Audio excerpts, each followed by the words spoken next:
Powder ಇದು ಜನಾರ್ದನ್ ಚಿಕ್ಕಣ್ಣ ಅವರು direct ಮಾಡಿರುವಂಥ ಚಿತ್ರ. ಹಾಗೆ KRG studios and TVF pictures ಇಬ್ಬರು ಸೇರಿ ಪ್ರೊಡ್ಯೂಸ್ ಮಾಡಿರುವಂಥ ಚಿತ್ರ ಕೂಡ ಹೌದು. ಇದರ ಪ್ಲಾಟ್ ವಿಷಯಕ್ಕೆ ಬರೋದಾದರೆ ಅದನ್ನು ಅವರೇ ಟ್ರೈಲರ್ನಲ್ಲಿ ಹಾಗೆ ಇಂಟರ್ವ್ಯೂಗಳಲ್ಲಿ ಹೇಳಿದ್ದಾರೆ. ಇಲ್ಲಿ ಇರುವಂಥ ಡ್ರಗ್ ಸಪ್ಲೈ ಪೌಡರ್ ಡಬ್ಬಿಗಳಲ್ಲಿ ಆಗ್ತಾ ಇರುತ್ತೆ, ಆ ನಿಜವಾದ ಪೌಡರ್ ಡಬ್ಬಿಗಳ ಮಧ್ಯ. ಬಟ್ ಒಂದು ಸಾರಿ ಅದು ಎಕ್ಸ್ಚೇಂಜ್ ಆಗಿಬಿಡುತ್ತೆ, ಆ ಡ್ರಗ್ ತಲುಪಬೇಕಾಗಿರುವಂಥ ಜಾಗಕ್ಕೆ ತಲುಪೋದಿಲ್ಲ. ಸೊ ಇಲ್ಲಿಂದ ಏನೇನಾಯಿತು, ಇಲ್ಲಿ ಯಾವ ಯಾವ ಪಾತ್ರಗಳಿದಾವೆ ಆ್ಯಂಡ್ ಇಲ್ಲಿ ನಡೆಯುವಂಥ ಅವಾಂತರಗಳೇನು ಅನ್ನೋದನ್ನೆಲ್ಲ ನೀವು ಸಿನಿಮಾದಲ್ಲೇ ನೋಡಿ ತಿಳ್ಕೊಳ್ಬೇಕು. ಇದರ ಪಾಸಿಟಿವ್ಸ್ ಕಡೆ ಬರೋದಾದರೆ ಅವು ಇಲ್ಲಿರುವಂಥ ಕ್ಯಾರೆಕ್ಟರ್ಸ್, ಸಖತ್ ಪಾತ್ರಗಳು, ಒಂದೊಳ್ಳೆ ಚೈನ್ ಸೃಷ್ಟಿಯಾಗಿದೆ. ಸಿನಿಮಾದ ಬೇಸ್ ಅಂತ ನಾವೇನು ಹೇಳ್ತೀವಿ ಅದು ಚೆನ್ನಾಗಿತ್ತು. ಈ ಕಡೆ ಡ್ರಗ್ಗೆ ಅದನ್ನು ಇವರು ಮ್ಯಾಟರ್ ಅಂತ ಕರಿತಾ ಇದ್ದಾರೆ, ಅದಕ್ಕೆ ಲಿಂಕ್ ಇರುವಂಥ ಒಂದಷ್ಟು ಪಾತ್ರಗಳು, ಡ್ರಗ್ ಪ್ರೊಡ್ಯೂಸರ್, ಡೀಲರ್, ಡಿಸ್ಟ್ರಿಬ್ಯೂಟರ್, ಅವರ ಕೈ ಕೆಳಗೆ ಒಂದಷ್ಟು ಪಾತ್ರಗಳು. ಆ್ಯಂಡ್ ದೆನ್ ಈ ಕಡೆ ನಾರ್ಮಲ್ ವ್ಯಕ್ತಿಗಳು, ಅದರ ಜೊತೆಗೇನೆ ಇನ್ನೊಬ್ಬ ಡೀಲರ್, ಅವಂತಂತೂ ಅಡ್ಡ.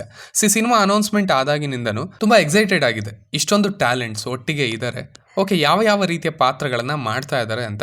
ಸೊ ಐ ಫೆಲ್ಟ್ ಇಲ್ಲಿ ಪ್ರತಿಯೊಬ್ಬರಿಗೂ ಒಂದೊಳ್ಳೆ ಪಾತ್ರ ಸಿಕ್ಕಿದೆ ಅಂತ. ತುಂಬ ಯೂನಿಕ್ ಆಗಿದ್ದಾವೆ. ಸ್ಪೆಷಲಿ ಸುಲೇಮಾನ್ ಪಾತ್ರ ನಮ್ಮ ಫೇವ್ರೆಟ್ ದೇಶಪಾಂಡೆ ಅವರು ಮಾಡಿರುವಂಥದ್ದು. ಬಟ್ ಅವರ ಅಡ್ಡ ಅದು ಯಾಕೆ ಹಾಗೆ ಅನ್ನೋದಕ್ಕೂ ರೀಸನ್ ಇದೆ.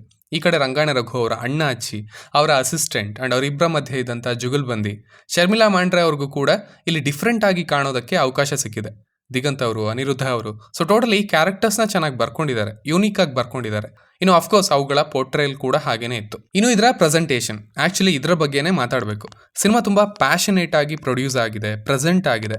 ಪ್ರತಿ ಫ್ರೇಮಲ್ಲೂ ಒಂದಷ್ಟು ಎಕ್ಸ್ಟ್ರಾ ಎಲಿಮೆಂಟ್ಸ್ ಅಂತ ಸಿಗುತ್ತೆ. ಲೈಟಿಂಗ್ನಲ್ಲೇ ಆಗಲಿ ಅಥವಾ ಅನಿಮೇಷನಲ್ಲೇ ಆಗಲಿ, ಅವರು ಒಂದು ಸಂದರ್ಭವನ್ನು ಸೃಷ್ಟಿ ಮಾಡೋದ್ರಲ್ಲೇ ಆಗಲಿ, ಸುಮ್ಮನೆ ಏನೋ ಒಂದು ಮಾಡೋಣ ಅನ್ನೋ ಥರ ಅದನ್ನು ಟ್ರೀಟ್ ಮಾಡಿಲ್ಲ. ಅಲ್ಲಿ ಏನೋ ಒಂದು ಎಕ್ಸ್ಟ್ರಾ ಕ್ರಿಯೇಟ್ ಮಾಡಿಕೊಂಡು, ಇಲ್ಲ ಅಂದರೆ ಎಡಿಟಿಂಗ್ನಲ್ಲಿ ಅದರ ಬಗ್ಗೆ ಆಲ್ರೆಡಿ ಥಿಂಕ್ ಮಾಡಿಕೊಂಡು ಇದು ಹೇಗೆ ಬರುತ್ತೆ ಅಂತ ತಲೆಯಲ್ಲಿ ಇಟ್ಕೊಂಡು ಅದನ್ನು ಶೂಟ್ ಮಾಡಿದ್ದಾರೆ. ಸೊ ಅವುಗಳಿಗೆ ಎಫರ್ಟ್ ಹೋಗಿದೆ ಆ್ಯಂಡ್ ಅದು ಕಾಣುತ್ತೆ ಸ್ಕ್ರೀನ್ ಮೇಲೆ. ಹಾಗೆಯೇ ಕೊನೆಯಲ್ಲಿ ಇರುವಂಥ ಒಂದು ದೊಡ್ಡ ಸಂದರ್ಭ, ಅದನ್ನು ಪ್ರೆಸೆಂಟ್ ಮಾಡಿರೋ ರೀತಿ ಕೂಡ ಚೆನ್ನಾಗಿತ್ತು. ಟೋಟಲ್ ಆಗಿ ವಿಜುವಲಿ ಒಂದು ಕ್ವಾಲಿಟಿ ಪ್ರಾಡಕ್ಟ್ನ ಕೊಟ್ಟಿದ್ದಾರೆ ಅಂತ ಹೇಳ್ಬೋದು. ಅದು ತುಂಬ ಖುಷಿ ಕೊಡುವಂಥ ವಿಷಯ ಇಲ್ಲಿ. ಹಾಗೆ ಇಲ್ಲಿದಂಥ ಒಂದಷ್ಟು ಸಂದರ್ಭಗಳು ಇಷ್ಟ ಆದವು. ಸ್ಪೆಷಲಿ ಬ್ಯಾಗ್ ಎಕ್ಸ್ಚೇಂಜ್ ಆಗೋದು, ಐ ಫೀಲ್ ಸಿನಿಮಾದಲ್ಲಿ ಒಂದೊಳ್ಳೆ ನಗು ತರಿಸಿದಂಥ ಪೋರ್ಷನ್ ಅದು. ಅಂಡ್ ಅಲ್ಲಿ ಲಾಜಿಕ್, ರೀಸನಿಂಗ್ ಎರಡೂ ಕೂಡ ಇತ್ತು. ಹಾಗೆ ಒಂದಷ್ಟು ಕ್ಲೆವರ್ ಆಗಿ ಬರೆದಿರುವಂಥ ಡೈಲಾಗ್ಸ್ ಇದಾವೆ. ಈ ಸ್ಟ್ಯಾಂಡಪ್ ಕಾಮಿಡಿಯಲ್ಲಿ ಸ್ಕೆಚ್ಗಳ ರೀತಿ ಇಲ್ಲಿ ಒಂದಷ್ಟನ್ನು ಕ್ರಿಯೇಟ್ ಮಾಡ್ಕೊಂಡಿದ್ದಾರೆ, ಅವು ಕೂಡ ಇಷ್ಟ ಆದವು. ಅಂಡ್ ಖುಷಿ ಕೊಟ್ಟಿದ್ದೇನೆಂದರೆ ಇಲ್ಲಿ ಆದಷ್ಟು ಸಿಚುವೇಶನಲ್ ಕಾಮಿಡಿಯನ್ನು ತರೋದಕ್ಕೆ ಪ್ರಯತ್ನ ಪಟ್ಟಿದ್ದಾರೆ. ಅದು ವರ್ಕ್ ಆಯ್ತಾ ಇಲ್ವಾ ಅನ್ನೋದನ್ನು ಪಕ್ಕಕ್ಕೆ ಇಟ್ಟರೆ ಆ ಎಫರ್ಟ್ ತುಂಬಾ ಇಷ್ಟ ಆಯಿತು. ಇವುಗಳ ಜೊತೆಗೆ ಅಲ್ಲಲ್ಲಿ ಬಂದಂಥ ಒನ್ ಲೈನರ್ಸ್ ಕೂಡ ಚೆನ್ನಾಗಿದ್ವು. Warm welcome, you are mine, objects behind the close doors are close than the happier. ಸುತ್ತಿ ಬಳಸಿ ಹೇಳ್ತೀವಿ, ಬುದ್ಧಿ ಬಳಸಿ ಅರ್ಥ ಮಾಡ್ಕೊಳ್ತೀರಾ, ಹೀಗೆ ಸಾಕಷ್ಟು. ಇನ್ನು ಇದರ ನೆಗೆಟಿವ್ಸ್ ಕಡೆ ಬರೋದಾದರೆ, ಇಲ್ಲಿ ಒಳ್ಳೆ ಯೂನಿಕ್ ಪಾತ್ರಗಳಿದ್ದಾವೆ, ಪ್ಲಾಟ್ ಚೆನ್ನಾಗಿದೆ, ಹಾಗೆ ಬರ್ಕೊಂಡಿರೋಂಥ ಐಡಿಯಾಸ್ ಕೂಡ ಚೆನ್ನಾಗಿದ್ದಾವೆ. ಬಟ್ ಇವೆಲ್ಲ ಸೇರಿ ಏನೋ ಒಂದು ನಗುನ ತರಿಸ್ಬೇಕು, ಆ ನಗು ಇಲ್ಲಿ ಅಷ್ಟಾಗಿ ಹುಟ್ಟಲಿಲ್ಲ ಅಂತ ಹೇಳ್ತೀನಿ. ಅಂದರೆ ನಾನು ಮೊದಲು ಹೇಳಬೇಕಾದ್ರೆ ಒಂದು ಪದವನ್ನು ಯೂಸ್ ಮಾಡಿದೆ, ಇಲ್ಲಿ ಏನೇನು ಅವಾಂತರಗಳು ಸೃಷ್ಟಿ ಆಗಿದ್ದಾವೆ ಅನ್ನೋದನ್ನು ನೀವು ಸಿನಿಮಾದಲ್ಲೇ ನೋಡಬೇಕು ಅಂತ. ಸೊ ಆ ಸೃಷ್ಟಿ ಆದಂಥ ಅವಾಂತರಗಳು ಅಷ್ಟು ನಗುನ ತರಿಸಲಿಲ್ಲ ಅಂತ ಹೇಳ್ಬೋದು. ಇವರು ಆಲ್ಮೋಸ್ಟ್ ತಮ್ಮ ಪಾತ್ರಗಳನ್ನು ಹಾಗೆ ಸಿನಿಮಾದ ಮೇನ್ ಪ್ಲಾಟ್, ಅವರೇ ಆಲ್ರೆಡಿ ಹೇಳಿರೋವಂಥ ಪ್ಲಾಟ್ನ ಅದನ್ನು ಎಸ್ಟಾಬ್ಲಿಷ್ ಮಾಡೋದಕ್ಕೇನೆ ಮೊದಲ ಅರ್ಧವನ್ನು ತಗೊಂಡಿದ್ದಾರೆ. ಆ್ಯಂಡ್ ನಂತರ ಕೂಡ ಎಲ್ಲೋ ಐ ಫೆಲ್ಟ್ ಆ ಕೊನೆ 20 ನಿಮಿಷದ ಮೇಲೆ ಹೆಚ್ಚು ಭಾರವನ್ನು ಬಿಟ್ಟು ಇನ್ನೆಲ್ಲವನ್ನು ಅಷ್ಟಾಗಿ ಎಕ್ಸ್ಪ್ಲೋರ್ ಮಾಡಲಿಲ್ಲ ಅಂತ ಅನ್ನಿಸ್ತು.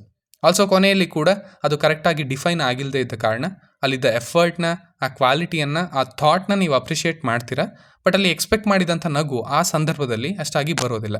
ಇನ್ನು ಜನರಲ್ ಆಗಿ ಹೇಳಬೇಕಂದ್ರೆ ಇದಕ್ಕೆ ತುಂಬ ಪೊಟೆನ್ಷಿಯಲ್ ಇತ್ತು, ಬೇಸಿಕ್ಸ್ ಎಲ್ಲ ಸರಿ ಇತ್ತು. ಬಟ್ ಈ ಎಲ್ಲ ಅಂಶಗಳು ಸೇರಿ ಬಂದು ಒಟ್ಟಿಗೆ ಜೊತೆಯಾದಾಗ ಕ್ರಿಯೇಟ್ ಆಗಬೇಕಾಗಿದ್ದಂಥ ಕನ್ಫ್ಯೂಷನ್, ಅದರಿಂದ ಹುಟ್ಟುವಂಥ ಕಾಮಿಡಿ ಆ್ಯಂಡ್ ಆ ನಗು, ಇವೆಲ್ಲ ಸ್ವಲ್ಪ ಹಿಂದೆ ಉಳ್ಕೊಂಡಿದ್ದಾವೆ ಅಂತ ಹೇಳ್ತೀನಿ.